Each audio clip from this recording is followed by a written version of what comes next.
আল্লাহ পাক রব্বুল আলামিন সূরাতুল আসরের শুরু দিয়া আল্লাহ বলেন ওয়াল আসরি ইন্নাল ইনসানা লাফি খুসর। আল্লাহ বলেন ওয়াল আসরি, সময়ের কসম। আল্লাহ বলেন ওয়াল আসরি, হায়াতের কসম। আল্লাহ বলেন ওয়াল আসরি, পৃথিবীতে যত মানুষ আছে সকলের 60 বছর 70 বছর 80 বছর যে হায়াত পায়, এই হায়াতের কসম।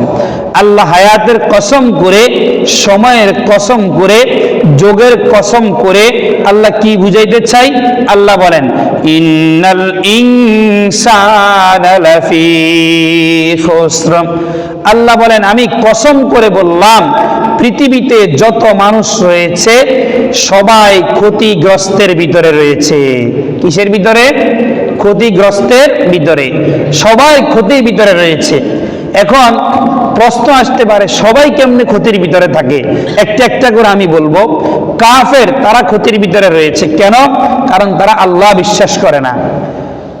ইহুদি খ্রিস্টান তারা ক্ষতিগ্রস্তের ভিতরে রয়েছে। কেন? কারণ তারা আল্লাহ এক আল্লাহ মানে না, তারা দ্বিত্ববাদী বিশ্বাসী, তারা তৃতীয়বাদী বিশ্বাসী। এজন্য তারা ক্ষতিগ্রস্তের ভিতরে রয়েছে। মুসলমানের ভিতরে এক ধরনের কিছু লোক আছে মুনাফিক, তারাও ক্ষতিগ্রস্তের ভিতরে রয়েছে, কারণ তারা মুনাফিকি করে। আবার কেউ দাবি করে আমরা খাঁটি মুসলমান, তারাও কিন্তু ক্ষতিগ্রস্তের ভিতরে রয়েছে। কেমনে? একজনে দাবি করে আমি খাঁটি মুসলমান, কিন্তু উনি ঘুষের সাথে যুক্ত। একজনে দাবি করে আমি খাঁটি মুসলমান, কিন্তু উনি সুদের সাথে যুক্ত। একজনে দাবি করে আমি খাঁটি মুসলমান, উনি মাপে কম দেওয়ার সাথে যুক্ত।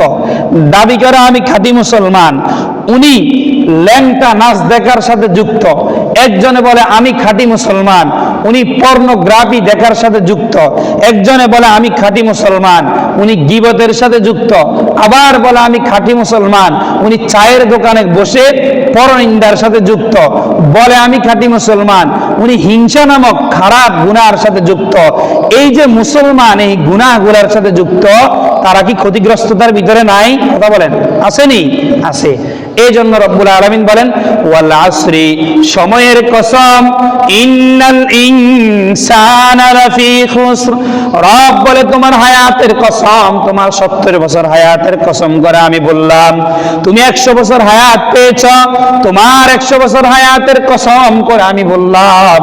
তুমি 80 বছর হায়াত পেয়েছ, রব বলেন তোমার 80 বছর হায়াতের কসম করে আমি বললাম। তুমি কাফের হও না কেন? যদি তুমি কাফের হও তুমি ক্ষতিগ্রস্তের ভিতরে রয়েছ। তুমি মুসলমান, তুমি মুনাফিক, তুমি ক্ষতিগ্রস্তের ভিতরে রয়েছ। তুমি খাঁটি মুসলমান দাবি করো, ঘুষের সাথে তুমি জড়িত, সুদের সাথে তুমি জড়িত। মনে রেখো তুমিও ক্ষতিগ্রস্তের ভিতরে রয়েছ।